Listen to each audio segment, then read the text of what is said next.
하나님의 말씀 누가복음 9장 49절부터 50절입니다. 제가 봉독합니다. 요한이 여짜오되 주여 어떤 사람이 주의 이름으로 귀신을 내쫓는 것을 우리가 보고 우리와 함께 따르지 아니함으로 금하였나이다. 예수께서 이르시되 금하지 말라. 너희를 반대하지 않는 자는 너희를 위하는 자니라 하시니라. 아멘. 오늘 말씀은 누가복음 9장 49절부터 50절입니다. 겸손히 주님을 의지하는 삶이라는 제목으로 하나님의 말씀을 함께 나누겠습니다. 겸손히 주님을 의지하는 삶입니다. 예수님께 요한이 말했습니다. 예수님의 제자 요한이 예수님께 말했어요. 예수님, 어떤 사람이 예수님의 이름으로 귀신을 쫓아내는 것을 봤습니다. 하지만 그 사람은 우리들 제자들의 무리에 속해 있는 사람이 아니었어요. 그래서 그 행위를 하지 못하도록, 주 예수님의 이름으로 귀신을 쫓아내는 그 행위를 하지 못하도록 금지했습니다. 이렇게 얘기를 한 거예요. 이제 금지하였나이다 라는 말이 에콜리오멘이라는 그런 헬라어 말인데요. 이건 이제 미완료 형태로 돼 있어요. 그러니까 이제 한 번으로 끝난 게 아니라 계속 반복해서 계속 얘기했다는 얘기예요. 예수님의 이름으로 귀신 쫓아내는 행위를 계속 했나 봐요. 그러니까 계속 얘기한 거예요. 하지 마라, 하지 마라. 이제 계속 얘기한 거죠. 아마 요한은 스스로 생각하기로는 이렇게 생각했던 것 같아요.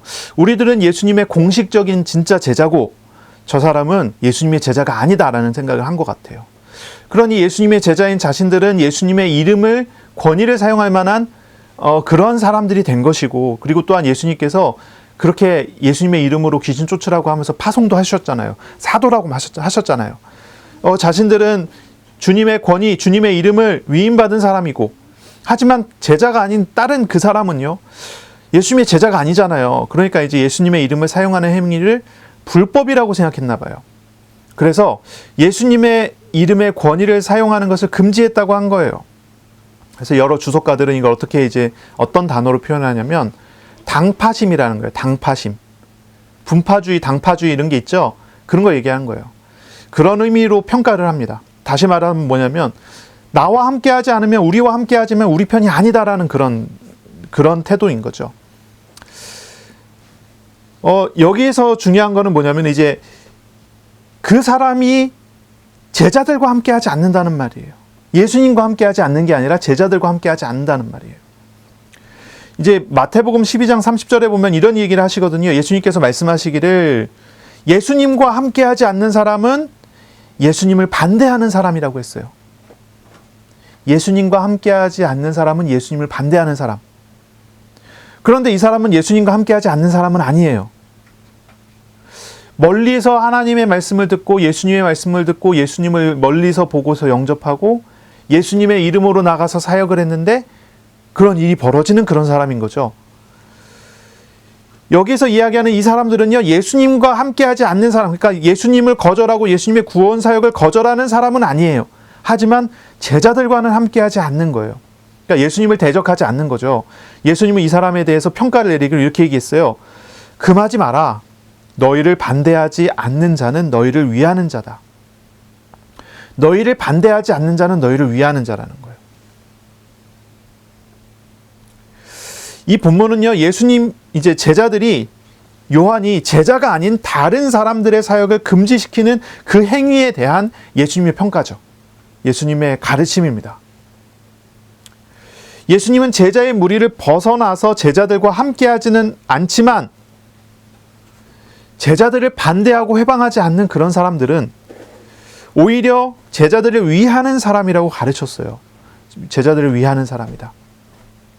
사실 이제 우리가 현실적으로 이렇게 생각해 보면 그런 경우들, 그런 사람들을 보게 되죠. 어떻습니까?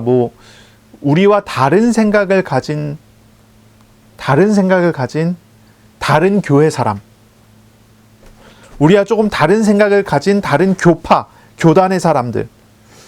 이러면은 어떻게 생각합니까?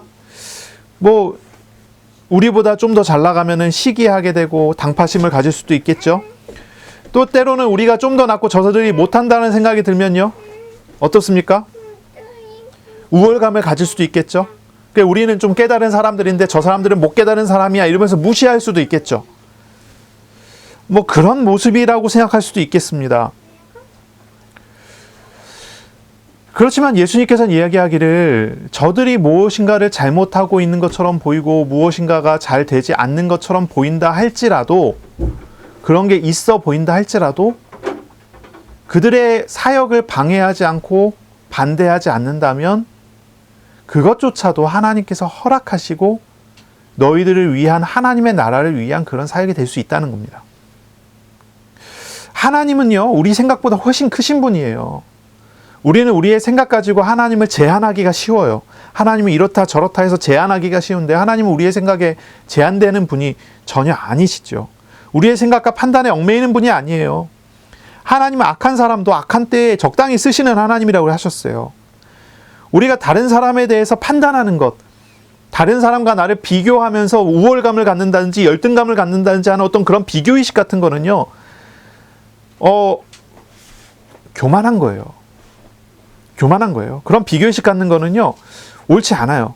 누군가를 판단하거나 정죄하고 하는 모든 것은 하나님의 판단 속에서, 하나님의 결정 속에서 봐야 되는 것이지, 우리가 그것을 행할 일은 분명히 아니에요. 예수님 분명히 말씀하셨어요. 반대하지 않는 자는 너희를 위한 사람이다. 왜 반대하지 않는 게 나를 위한 것입니까? 그들 또한 하나님의 부르심 속에서 하나님의 일을 하는 사람이기 때문에, 하나님의 나라를 세우는 일을 하는 것이기 때문에 궁극적으로 우리를 위한 것이 되고 마는 것입니다. 그런 얘기를 하세요. 뭐 우리와 생각이 다르고 우리와 다른 모양이 있다 하더라도 우리가 하나님의 주권을 믿고 하나님의 판단에 맡기는 것이, 그게 믿음이죠. 그게 믿는 사람의 모습이, 태도죠. 저 사람이 잘못된 것인지 잘하는 것인지, 저 사람이 무슨 일을 하는 것인지 어떤 일을 하는 것인지 우리가 그것을 어떻게 판단합니까? 하나님께 맡길 수 있어야죠. 유대인의 랍비였었던 가말리엘은 이런 말을 했어요. 사도행전 5장 38절부터 39절에 보면 이런 말을 했어요. 이제 내가 너희에게 말하노니 이 사람들을 상관하지 말고 버려둬라. 이 사람들이 누굽니까? 이 사도행전에 복음을 전하던 초대교회 성도들 이야기하는 거예요. 베드로를 이야기하는 겁니다. 내가 너희에게 말하노니 이 사람들을 상관하지 말고 버려둬라. 이 사상과 이 소행이 사람으로부터 났으면 무너질 것이고, 만일 하나님으로부터 이 사람들의 일들이 나왔으면 너희는 그들을 무너뜨릴 수 없겠고 도리어 하나님을 대적하는 자가 될까 하노라. 이렇게 얘기를 해요. 이제 이 랍비 가말리엘은 누굽니까? 바울의 스승이었죠. 그 당시에 가장 존경받는 유대인 랍비 중에 한 명이에요. 이 사람들은 이 가말리엘이라는 사람은 아주 객관적인 시선을 가지고 있었죠. 이렇게 이야기를 하는 거예요. 내버려 두라는 거예요. 사람으로부터 난 일이면 스스로 무너질 것이고 하나님으로부터 난 일이면 잘 될 것인데, 그것에 대해서 반대했다가 하나님을 대적하는 사람이 될까 하노라. 이렇게 얘기를 하는 거예요. 우리가 앞서서 무엇인가를 판단하고 결정짓고 정죄하고 옳다 틀리다 맞다 틀리다 이렇게 할 수 있는 자격이 사실 우리에게 없어요. 우리가 다른 사람을 어떻게 판단하겠습니까? 한번 생각해 보세요. 다른 사람을 어떻게 판단하겠어요? 그럴 만한 자격이 우리 가운데 없다는 것을 우리는 인정을 해야 되는 거죠. 우리는 하나님께 다 맡길 수 있어야 돼요. 우리는 하나님께 맡기는 기도가 돼야 돼요. 우리는 하나님의 말씀을 들어야 돼요. 하나님 무엇이라 말씀하신지 들을 수 있어야 돼요. 그리고 하나님의 말씀 안에서 하나님께서 가르쳐 주시고 하나님께서 평가 내려주시는 그 은혜 안에서 분별할 수 있어야 돼요. 그렇게 분별이 되면 그 다음에 금지하든지 아니면 함께 하든지 이렇게 할 수가 있는 거겠죠. 하지만 우리가 생각해 봐야 돼요. 하나님의 말씀에 따라서, 하나님의 뜻에 따라서가 아니라 당파심에 의해서, 비교의식 속에서 어떤 그러한 판단으로 자신의 유익을 위해서 행동하는 것은 하나님 앞에 정말 바르지 않은 그런 모습이 되는 것입니다. 바르지 않은 모습이 돼요. 그러니까 요한의 한번 태도와 요한의 행동 한번 생각해 보세요. 요한이 반대했어요. 반대한 이유는 우리와 함께하지 않기 때문이에요. 예수님께서는 이야기하기를 너희와 함께하지 않는다고 해서 라는 이야기를 하시잖아요.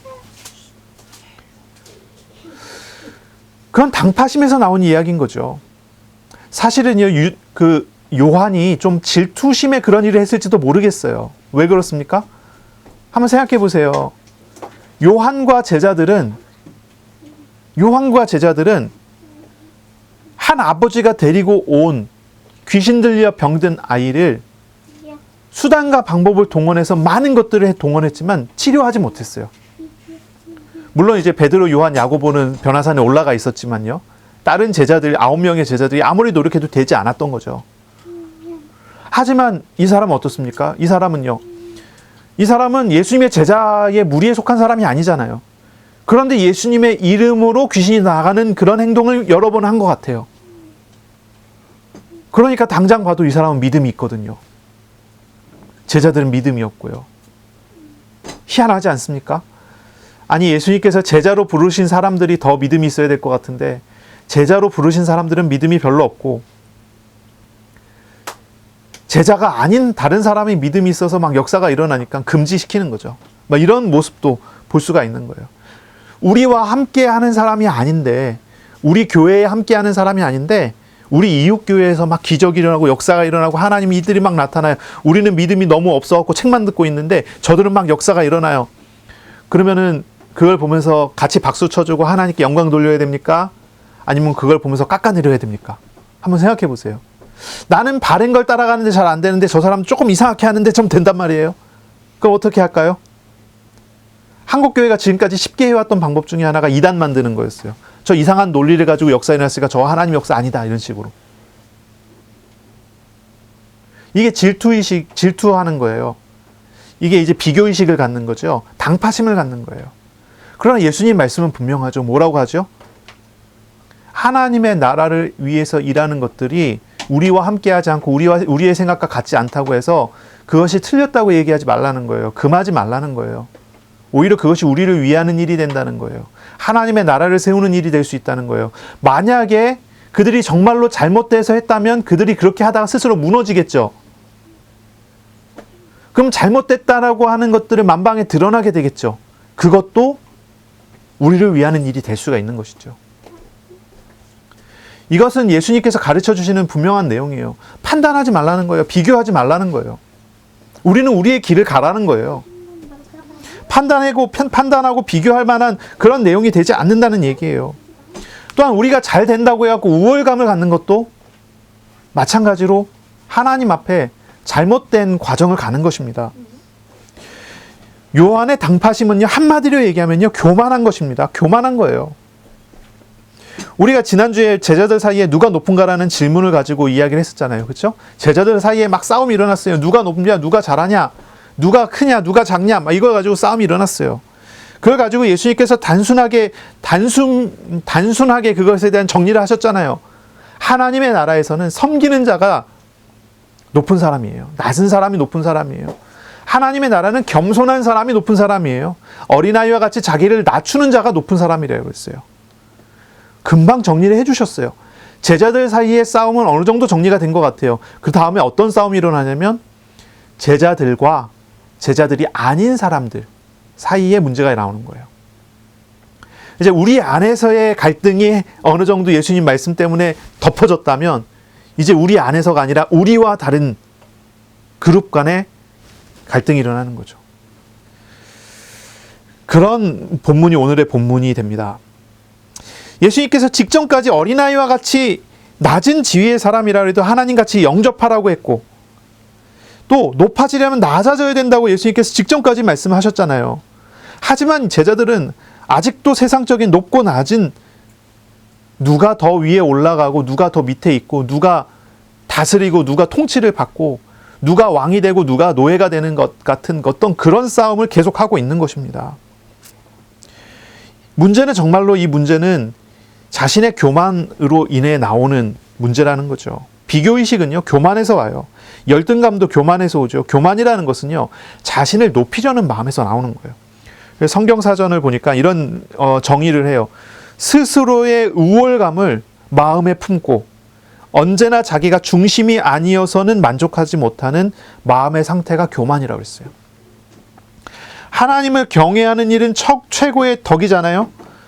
교만은 최대의 죄라고 하는 것이 구약에서 가르치는 최대의 가장 중심적인 사상 중에 신앙 중에 하나예요. 하나님을 경외하는 것이 최고인데 교만은 하나님을 가장 대적하는 일이라고 가르쳤어요. 왜냐하면 교만은 하나님께 속한 주권을 자신의 것으로 바꿔버리는 거이기 때문이에요. 하나님이 주인이 된 사람은 다른 사람과 자신을 비교할 이유가 없어요. 하나님이 주인이기 때문에 더 이상 다른 사람과 나와 비교할 필요가 없죠. 내가 높아질 필요가 없잖아요. 하나님만 높으시면 되잖아요. 나는 하나님을 섬기는 사람이 되면 되잖아요. 그런데 하나님만 높이지 못하는, 하나님이 주인이 되지 않고 내가 주인이 되려고 하는 사람에게는 누군가 높고 낮은 것에 대한 문제가 굉장히 중요하게 생각이 된다는 거죠.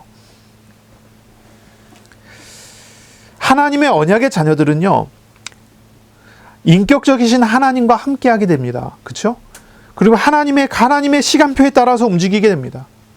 그 시간표에 따라서 움직이게 될 때 하나님은 하나님의 자녀들의 필요를 늘 채우시는 은혜 속에서 인도하시기 때문에 다른 사람과 비교할 필요가 없어요.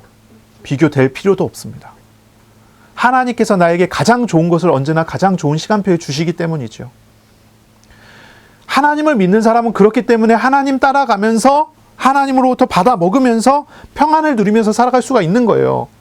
하지만 하나님이 주인이 안 되는 사람은 늘 비교할 수밖에 없죠. 내가 원하는 것, 내가 필요한 것, 이걸 찾는 거예요. 높고 낮은 지위를 찾는 거예요. 이렇게 하면 더 좋고 저렇게 하면 더 나쁘고가 자꾸 그 사람 속에 있는 거예요. 우리는 잘 알아야 돼요. 비교의식은 교만입니다. 교만이고 또한 죄입니다. 이런 모든 것은 그리스도의 십자가에 다 못 박아 버리시길 바랍니다. 자, 우리 어린이들 장난감은 다 저 멀리 치워버리고 말씀을 잘 들어주세요. 알았지요? 우리 하준이 그거 현이 주고. 한번 생각해 보세요. 하나님의 나라는 어떻습니까? 하나님의 나라. 하나님의 나라는요, 하나님이 주인 되시기 때문에 누가 높아지고 낮아지고 하는 것이 필요 없는 그런 세계예요. 자, 출애굽 시대에 이스라엘이 이집트의 노예였어요. 그렇죠? 이스라엘이 이집트의 노예였습니다. 자기 게 없어요. 자기 힘이 없습니다. 자기 능력이 없습니다. 노예니까요, 늘 협박당하고 늘 위협 속에서 살 수밖에 없는 그런 사람들이죠. 하나님께서 이 이스라엘을 불쌍히 여기셔서 구원하시기로 하셨어요. 구원하셨어요. 아주 낮은 곳에 있었던 이스라엘을 하나님께서 높이셨어요. 어떻게 높이셨는지 아십니까? 이 높이심은요, 세상적인 높이심하고는 질적으로 달라요. 아주 달랐어요. 하나님의 백성 되게 했어요. 하나님으로부터 받아먹고 누리게 했어요. 이스라엘을 높여서 이집트보다 강하게 한 게 아니에요. 이게 되게 중요하거든요. 이집트는 다스렸어요. 통치했어요. 군림했어요. 이스라엘은 거기에 짜부돼서 살았죠. 그러다가 하나님께서 이스라엘을 일으켰는데 이집트를 이기고 이집트를 노예로 삼고 이스라엘이 통치하는 사람들이 됐나요? 하나님의 방식은 그게 아니에요. 근데 사람들이 자꾸 착각한단 말이에요. 예수님 믿고 내가 세상을 살아가면서 하나님께 기도해서 비교적 잘 사는 저 사람보다 내가 더 잘 살게 된다? 이렇게 생각한단 말이에요. 그런 개념이 아니란 말이에요. 하나님께서 통치하시는 개념, 하나님께서 다스리시는 개념, 그거하고 달라요.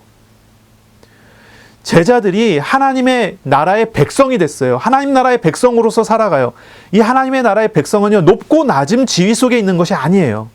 그런데 자꾸 그걸 가지고 싸우는 거예요. 자기들끼리 싸웠다가 예수님께서 말씀하시니까 덮어놓고 이제 우리들과 다른 사람과 또 싸워요. 누가 높은가?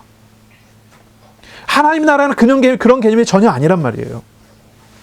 하나님의 방식은 이스라엘을 높여서 이집트를 낮추는 것이 아니에요. 하나님의 방식은 이스라엘을 그 땅에 살게 하는 게 아니라 그 땅에서 아예 뽑아내서 광야로 데려가는 거였어요. 이스라엘은 400년 동안이나 이집트의 노예 생활을 했잖아요. 그러니 이 계급 사회가요, 이 이스라엘 사람들한테는 아주 그냥 뿌리 깊게 박혀 있거든요. 하나님께서는 그걸 다 빼기를 원했어요. 그래서 광야로 데려갔어요. 광야에서 어떻게 하십니까? 40년을 데리고 있으면서 거기서 그런 비교의식을 다 지워버리게 만들었어요. 세상적인 생각을 다 지워버리게 만들었어요. 이집트에서는 누가 높아지고 누가 낮아집니까? 힘이에요. 권력이에요. 무기가 있고 군대가 있어갖고 높아질 수 있고 낮아질 수 있잖아요. 이스라엘은요, 무기도 없고 군대도 없게 하셨어요. 광야로 갔는데. 이집트에서는 또 식량이 무기예요. 식량이. 가진 자와 못 가진 자의 차이가 컸죠. 가진 자는 못 가진 자에게 음식을 주면서 노예처럼 부려먹었지 않겠습니까?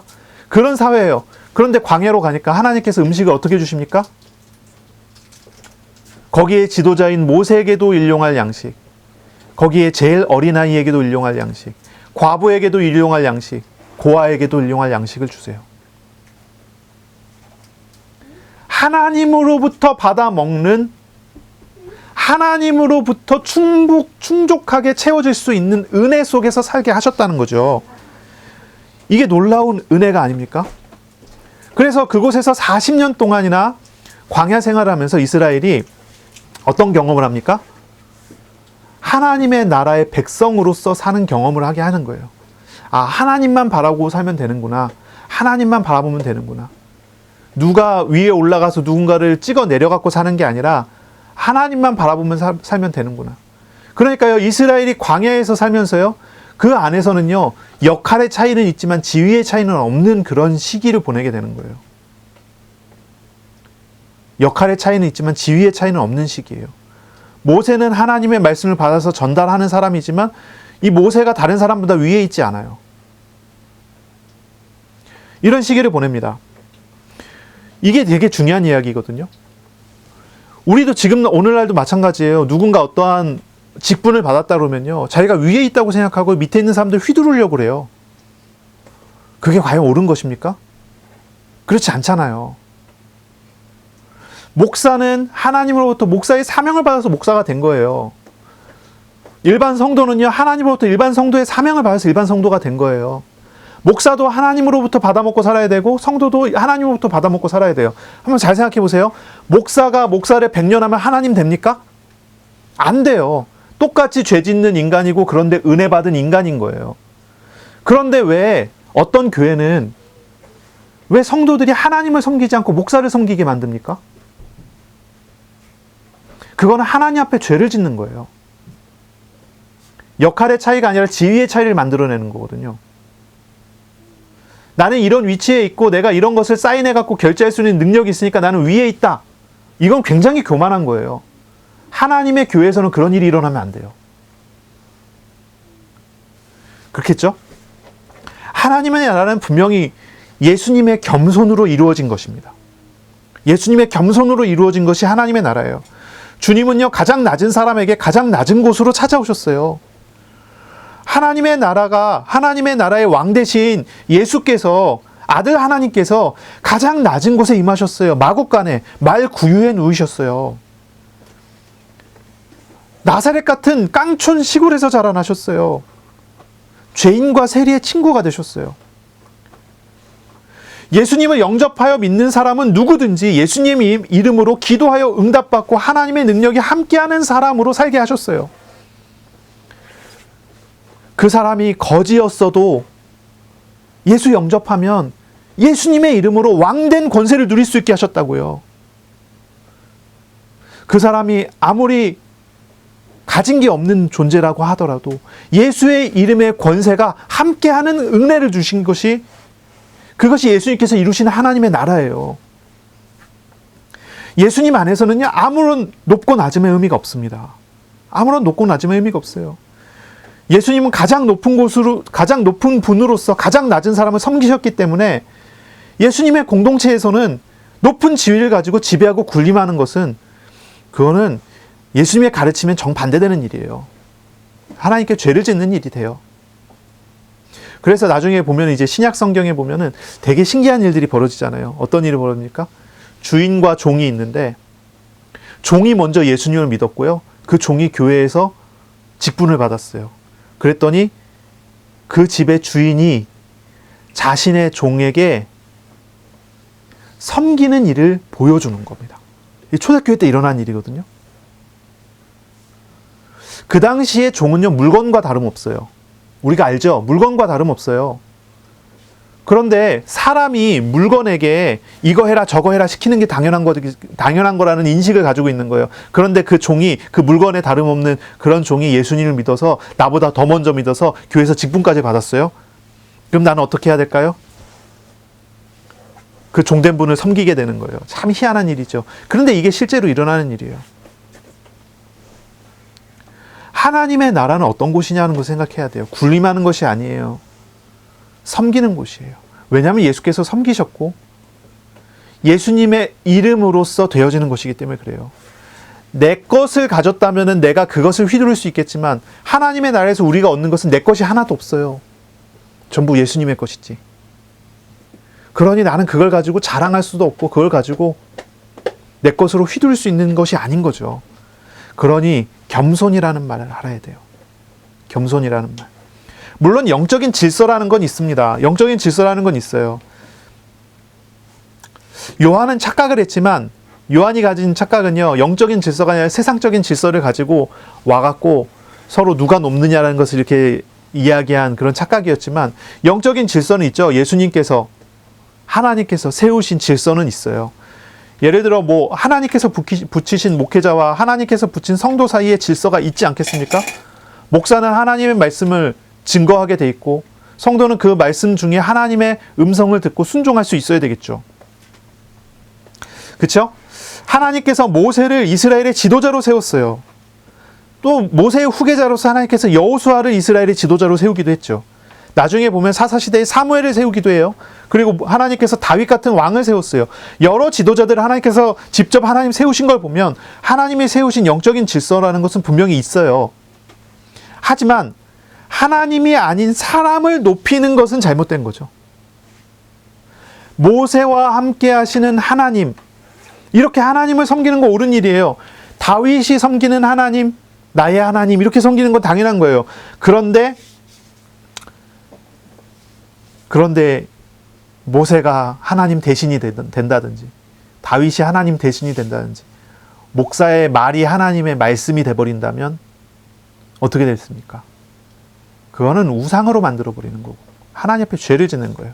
우리 이 질서라는 걸 잘 알아야 돼요. 하나님 앞에서는 모든 사람의 역할의 차이는 있지만 모두가 평등하다는 사실을 이해해야 돼요. 이거는 남자나 여자나 마찬가지예요. 남자와 여자의 역할의 차이는 있어요. 남자가 더 잘하는 게 있고 여자가 더 잘하는 게 있어요. 오늘날에는 이런 것도 많이 역전이 되죠. 우리 집 같은 경우는 제 아내가 나가고 열심히 일을 하고 저는 집에서 집안일을 하기도 합니다. 이런 거 역할의 차이 같은 거는 개인차가 분명히 있긴 해요. 하지만요, 이런 것을 우리가 알아야 되죠. 남자나 여자, 그리고 노인이나 어린아이, 누가 위에 있고 누가 아래에 있는 것은 아닙니다. 역할의 차이는 있지만 모두 평등하다는 사실을 알아야 돼요. 아버지라고 해서 아이들을 자기 마음대로 휘두르는 거 있을 수 없습니다. 그러면 안 돼요. 하나님께서 이 아이에게 일을 하시도록 돕는 역할을 해야 되는 거죠. 강단에서 목사가 아무리 은혜롭게 말씀을 전하고 강단에서 목사가 선포하는 하나님의 말씀이 성취가 되고 목사가 기도해서 병이 치료되는 기적이 일어나도 목사는 하나님이 보낸 사자예요. 하나님이 보낸 대리인에 불과하지 하나님이 아니에요. 목사와 지도자를 우상처럼 높이는 것은 하나님께 죄를 짓는 것입니다. 목사나 성도나 자신이 아무리 하나님 앞에서 큰 능력을 경험하고 큰 기적을 누린다 해도 겸손히 하나님 앞에 서야 돼요. 아, 나는 이렇게 응답받으니까 나는 괜찮은 사람이고 저 사람 응답 못 받으니까 저 사람 낮은 사람이고, 이런 식의 교만한 이런 식의 비교는 하나님 앞에 옳지 않아요. 정말 옳지 않습니다. 우리는 주님 앞에서 나보다 남을 낮게 여기는 그런 태도를 가져야 되는 거예요. 빌립보서 2장 3절에 아무 일에든지 다툼이나 허영으로 하지 말고 오직 겸손한 마음으로 각각 자기보다 남을 낮게 여기라고 했어요. 자기보다 남을 더 낮게 여기라고 했어요. 교만하지 말라고 그랬어요. 예수님의 낮아지심을 본받아서 다른 사람을 섬기고 주님과 동행하는 그런 삶을 살아야 된다고 얘기했어요. 다른 사람을 어떻게 섬겨야 됩니까? 왜냐하면 다른 사람들도 예수님의 이름으로 우리 가운데 온 사람이기 때문에 섬겨야 하는 것입니다. 예수님을 섬기듯이 그렇게 섬겨야 되는 거예요. 그들을 멸시하는 것은, 남을 멸시하는 것은 그들을 보내주신 예수님을 멸시하는 것과 같아요. 우리는 겸손히 주님을 의지하는 그런 삶을, 그런 생활을 해 나갈 수 있어야 하는 것입니다. 이렇게 저렇게 대화를 하다 보면요, 우리들이 참 많은 비교의식 속에 사는구나라는 생각을 하게 돼요. 얼마 전에 신방을 다녀오고 난 다음에 너무 부러웠는지 계속 그 얘기를 하세요. 넓은 집으로 이사 가고 싶다. 넓은 집으로 이사 가고 싶다. 비교하는 겁니다. 이것도 비교의식이에요. 그쵸? 막 이렇게 홈스쿨을 하면서 다른 집 아이들과 우리 집 아이들에 대해서 이렇게 저렇게 이야기를 듣다 보면 비교하게 돼요. 아, 우리 애들은 왜 이러지? 저 애들은 저렇게 잘하는데? 아, 이런 거요. 비교의식 옳지 않아요. 우리는 우리에게 향하신 하나님의 오늘의 시간표를 따라서 신앙생활을 해야 돼요. 하나님 나에게 오늘 주신 것이 이것이라면 감사하고 그 안에서 하나님과 동행해야 돼요. 그런데 내가 오늘의 삶을 감사하지 못하고 하나님과 동행하지 못해요. 사람들이 그래요. 나는 이것이 불편하고 나는 이것이 어려워. 그럼 어떻게 됩니까? 불평불만하면서요, 하나님을 찾지 않게 돼요. 하나님께서 지금 나에게 주시는 은혜를 다 놓쳐버리는 거예요. 분명히 하나님 나에게 말씀도 하시고 나에게 함께 하시고 나에게 은혜도 주시고 나와 함께 하심을 나의 삶 속에 계속 보이시려고 하는데 나는 눈을 딱 감아버리는 거예요. 귀를 딱 닫아버리는 거예요. 마음을 딱 닫아버리는 거예요. 나는 이거 불만이야. 나는 이거 불평이야. 이러는 거예요. 오늘에 주시는 은혜는 어디로 간지 다 사라져버려요. 오늘 지금 나의 오늘의 상태에 하나님께서 주시는 충만하고 충분한 은혜가 분명히 있는데 그걸 잊어버리는 거예요. 놓쳐버리는 거예요. 제자들은 제자들의 시간표가 있어요. 제자들은 이때 많이 불신앙하면서 그 불신앙의 과정을 통해서 주님을 조금씩 계속 알아가야 되는 그런 과정이에요. 그런데 다른 사람들과 딱 비교해버리면 어떻습니까? 분쟁하는 거예요. 갈등하는 거예요. 문제 생기는 거예요. 여기 나오는 이 요한이 어떤 요한입니까? 요한복음을 쓴 그 요한이에요. 요한 1서, 2서, 3서를 쓴 그 요한이에요. 요한계시록을 쓴 그 요한이에요. 이 요한은 어떤 사람입니까? 예수님께 가장 많은 사랑을 받았다고 이야기한 그런 사람이에요. 그런데 오늘 본문에 보세요. 이 사람이 예수님의 사랑을 받고 있는 모습입니까? 그렇지 않죠. 사랑 하나도 없는 그런 모습이죠. 남을 미워하잖아요. 사랑 많이 받았으면 사랑 퍼줄 텐데 막 미워해요. 비교해요. 막 그래요. 왜 그렇습니까? 그 시간 속에, 그 자리 속에, 그 마음 속에 이 요한이 가지고 있는 그 불신앙 속에 함께 하시는 하나님의 음성과 하나님의 인도하심과 하나님의 시간표를 보지를 않아요. 비교의식에 사로잡혀서 우상에 사로잡힌 거예요. 그러니 예수님 책망하시고 또 돌이켜주시고 바꿔주시고 또 책망하시고 돌이켜주시고 바꿔주시고 이거 계속 반복하죠. 예수님 공생애 동안. 나중에 부활하신 예수님 만난 다음에 돼서야 이 제자들이 자기 자리를 찾고 주님께서 지금까지 나에게 보여주시고 은혜 주신 것이 이거였구나 깨닫고 변화되고 성장하는 그런 모습을 보여주죠. 우리는요, 불평불만 그런 거 이제 그만 예수님의 십자가에 그것이 죄된 것인 줄 알고 교만한 것인 줄 알고 우상된 것인 줄 알고 못 박아버려야 돼요. 그리고 우리 주님 앞에 서야 돼요. 오늘 나에게 주시는 음성이 무엇인지 나에게 주시는 은혜가 무엇인지 알아야 돼요. 비교할 만한 것들이 막 생각이 나시면요, 비교의식이 막 일어나고 막 이 사람과 저 사람과 막 비교가 되고 질투가 된다든지 열등감이 된다든지 이런 게 막 나오면요, 그걸 목록을 한번 적어보세요. 그리고 그 모든 것이 죄됐다는 사실을 안다면, 그것이 교만에서 왔고 우상이라는 것을 안다면 주님 앞에 내놓고 하나님 앞에 내가 이렇습니다 하면서 고백하고 회개하고 주님 도와달라고 붙잡아서 하나님께 붙잡고 기도해 보세요.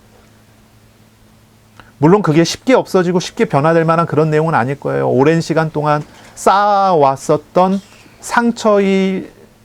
상처라고 한다면 쉽게 금방 없어지지는 않겠지만요, 거기에서 우리를 자유하게 하시는 하나님의 손길을 따라 우리는 성장해 나가게 되는 것이죠. 이것을 우리는 알아야 됩니다. 비교해서 미워졌는데 어떻게 그 사람을 섬깁니까? 내 마음과 생각을 그리스도의 십자가에 함께 못 박아버릴 때, 주님이 나의 주인이 되실 때 우리는 다른 사람을 나보다 낮게 여기고 섬길 수 있는 사람이 되어집니다. 그런 은혜를 누리시기를 바랍니다. 이제 우리는요, 세상적인 싸움을 멈춰야 돼요. 겸손히 주님을 따라가는 그런 삶을 살아가야 돼요. 성도의 삶은요, 지배하기 위한 싸움을 싸우는 그런 삶이 돼서는 안 돼요. 지배하기 위한 싸움이 아니어야 돼요. 내가 더 높아지려는 싸움이 돼서는 안 돼요. 성도의 싸움은 어디 있어야 되냐면 높아지기 위한 싸움이 아니라 오직 하나님을 알아가기 위한 싸움이고 죄와 우상을 버리기 위한 싸움이어야 돼요. 내가 정말로 하나님을 알아가기 위해 발버둥 치면서 죄와 우상을 버리면서 하나님께 나아갈 수 있다면, 그렇다면 우리는 그 속에서 하나님의 나라를 누리는 복을 갖게 될 것입니다. 저 멀리 있는 천국이 이미 내 안에 와 있고 내 삶 속에 들어와 있는 그런 은혜를 누리게 될 거예요. 우리가 하나님을 알아가면요, 하나님이 지금 나에게 만족하게 주시는 일용할 양식을 먹어가면서 살아가는 거예요. 내 마음의 양식을 채워주시고 내 생각의 평안을 채워주시고 내 육신에 하나님의 주시는 은혜를 채워주시는 것을 경험해 나갈 수 있는 것입니다. 그러므로 우리는 이제 남을 죽이기 위한 싸움을 하는 것이 아니라 하나님과 함께하며 모두가 다 살게 하는 그런 싸움으로 나아갈 수 있어야 돼요. 자, 한번 생각해 보세요. 어떤 학생 같은 경우 학교에 갔습니다. 막 나를 괴롭히는 사람이 있어요. 그러면 어떻게 대처할까요? 이제 예를 들어서 얘기하는 거예요. 우리 하준이, 하윤이 한번 생각해 보세요. 자, 학교에 갔어요. 아니, 놀이터에 갔어요. 근데 거기서 어떤 아이가 막 나를 괴롭혀요. 나 작정하고 나를 막 때리고 아프게 하고 괴롭히고 미워하고 막 이렇게 해요. 어떻게 행동을 할까요? 어떻게 해야 될까요? 어떻게 싸워야 될까요? 보통 사람은 이렇게 행동합니다. 세 가지 정도를 선택하겠죠. 첫째는 맞서 싸운다. 대부분이 이제 맞서 싸운다가 아닐까요? 근데 맞서 싸우는 게 쉽지가 않겠죠. 두 번째는 그냥 포기하고 괴롭힘을 당한다. 여러분 어떤 사람입니까? 세 번째가 있습니다. 세 번째는 학교를 그만두는 거죠. 안 나가. 부딪히지 않겠다. 보통 이 세 가지 중에 한 가지를 선택하겠죠. 학교를 극단적으로 그만두는 사람은 그렇게 많지 않을 거고요. 보통은 맞서 싸우게 되는데 맞서 싸우지 못하는 사람은 계속 괴롭힘을 당하게 될 거고요. 자, 여러분 한번 생각해 보세요. 여러분 어떻게 하겠습니까? 내가 예수님 믿는 사람인데, 내가 하나님의 자녀인데 이런 상황이 나에게 딱 벌어졌어요. 어떻게 하는 게 정답이 되겠습니까? 사실 셋 다 정답이 아닙니다. 셋 다 정답이 아니에요. 하나님의 나라의 싸움은 이런 싸움이 아닙니다. 성도의 삶은 이거하고는 달라요. 겸손히 하나님께 기도하고 하나님의 이끌어 가시는 하나님의 손길을 따라간다는 것이 정답입니다. 예를 들어서 하나님께서 맞서 싸우라 하면 싸우면 돼요. 하나님이 도우시니까요. 근데 하나님께서 가만히 있어라 하면 가만히 있으면 돼요. 하나님께서 도우시는 중에 그 일들이 풀려가는 걸 보게 될 것입니다. 만약에 하나님께서 떠나라고 하면 떠날 수 있는 것입니다. 이게 굉장히 중요한 얘기거든요. 우리는 자꾸 방법적인 생각을 해요. 이런 상황이 벌어지면 어떻게 할까? 우리는 그것 이전에 나는 그 속에서 하나님을 알아가야 돼요. 나는 그 속에서 하나님이 어떻게 일을 하시는지 찾아야 돼요. 하나님은 뭘 이야기하는지를 음성을 들을 수 있어야 돼요. 이게 굉장히 중요하지 않겠습니까? 많은 성도들이 자신과 함께 하시는 하나님의 손길을 그냥 잊어버리고 살아요. 하나님이 함께 하신다는 사실을 그냥 망각하고 사는 것입니다. 하나님이 나랑 어떻게 함께 하시는지, 하나님이 어떻게 일을 하시는지를 생각 아예 하지 않는 거예요. 우리에게 가장 중요한 것은 이것을 알아가고 이것을 찾아가는 것입니다. 이것이 가장 우선이 되는 것입니다. 하나님을 알아가야 합니다. 하나님의 뜻을 찾아야 합니다. 그리고 하나님께 나 자신을 내어드릴 수 있어야 합니다. 이것이 믿음입니다. 이것이 겸손입니다. 성도는 이런 삶을 살아가야 돼요. 이런 삶을 살아가야 돼요. 우리의 모든 삶 속에서 이런 삶을 찾아가야 돼요. 요셉이라는 사람이 있잖아요. 요셉은 노예 생활을 합니다. 노예 생활을 해요. 어떻게 노예 생활을 합니까? 하나님과 함께하며 노예 생활을 합니다. 이게 요셉의 비밀이었어요. 이게 요셉의 비밀이에요. 사무엘이라는 사람이 있습니다. 사무엘은 타락된 시대에 타락된 성전에서 타락된 제사장 밑에서 자라났어요.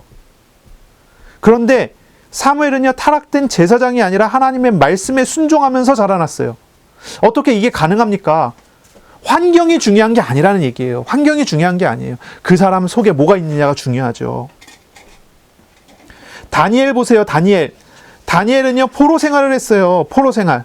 그 포로 생활 중에서 포로 중에 높은 지위 속에 올라갔거든요. 그런데 이 다니엘의 방법은요, 높은 지위를 얻기 위해서 높은 사람의 마음에 들기 위한 행동을 한 게 아니에요. 이 다니엘이 높은 지위에 올라가기까지의 어떤 과정이 성경에 기록되어 있잖아요. 어떻습니까? 우상에게 드린 음식을 먹지 않고, 그렇죠? 우상에 절을 하지 않고, 항상 열린 창에서 하나님을 향하여 기도했어요. 사자굴에 들어갈 걸 알고도 창문을 열어놓고 기도해요. 다니엘이 그래요. 왜 그렇습니까? 다니엘도 그렇잖아요. 하나님을 믿는 것이 우선이라는 것을 믿었던 거예요. 알았던 거예요. 자신의 상황과 자신의 처지에 따라 휘둘려지는 것이 아니라 하나님을 찾고 하나님을 따라갔던 것입니다. 우리는 정말로 기도하며 말씀을 묵상하며 하나님의 인도하시는 것을 받아 나갈 수 있는 그런 사람이 돼야 될 거예요. 하나님을 믿습니까? 하나님이 우리와 함께 하신다는 거 믿습니까? 하나님의 손이 내게 있다는 것을 믿습니까? 우린 머리로는 다 인정할지 몰라도 마음으로 인정이 안 되는 사람이 있을지 모르겠어요. 그렇다면 하나님 앞에 정말로 마음을 터놓고 내려놓고 기도하세요. 주님 알아가게 해달라고. 주님 나와 함께 하신다고 약속하셨는데 그 약속을 내가 나의 현장에 나의 삶 속에서 알게 해달라고 기도하세요. 그리고 이것을 정말로 아는 사람이라면요, 우리의 삶에서 세상적인 싸움이 아니라 영적인 싸움, 우상과 싸우고요, 하나님을 알아가기 위해서 싸우는 그런 싸움을 회복하시기를 바랍니다. 한 주 동안 말씀을 묵상하세요. 말씀하시는 하나님과 동행하는 삶을 사시기를 바랍니다. 하나님께서 나에게 말씀하신 대로 인도하시는 것을 따라가는 은혜 있으시기를 바랍니다. 한 주간 나에게 있는 비교의식이 있습니까? 우월감이나 열등감이나 높고 낮음에 얽매인 것이 있습니까? 이런 것을 하나님 앞에 내어놓고 이 모든 것을 그리스도의 십자가에 못 박아버리고 오직 예수님, 나와 함께 하시는 예수님을 따라 주님과 함께 인격적으로 동행하는 그런 한 주간이 되시기를 바랍니다. 기도하겠습니다. 하나님 감사합니다. 오늘 우리에게 말씀하셨습니다. 겸손히 그리스도 예수를 따라가는 그런 삶에 대해 우리에게 말씀하셨습니다. 하나님, 우리 안에 있는 우상과 교만과 죄가 많습니다. 주님, 한 주간 주님 바라보며 나아갈 때 이 모든 것 십자가에 못 박고 오직 예수님과 동행하며 예수님을 알아가는 한 주간 되게 하여 주옵소서. 예수 그리스도의 이름으로 감사하며 기도합니다. 아멘. 우리 구주 예수 그리스도의 은혜와 하나님의 사랑하심과 성령의 교통하심이 이제로 영원까지 항상 함께 있을지어다. 아멘.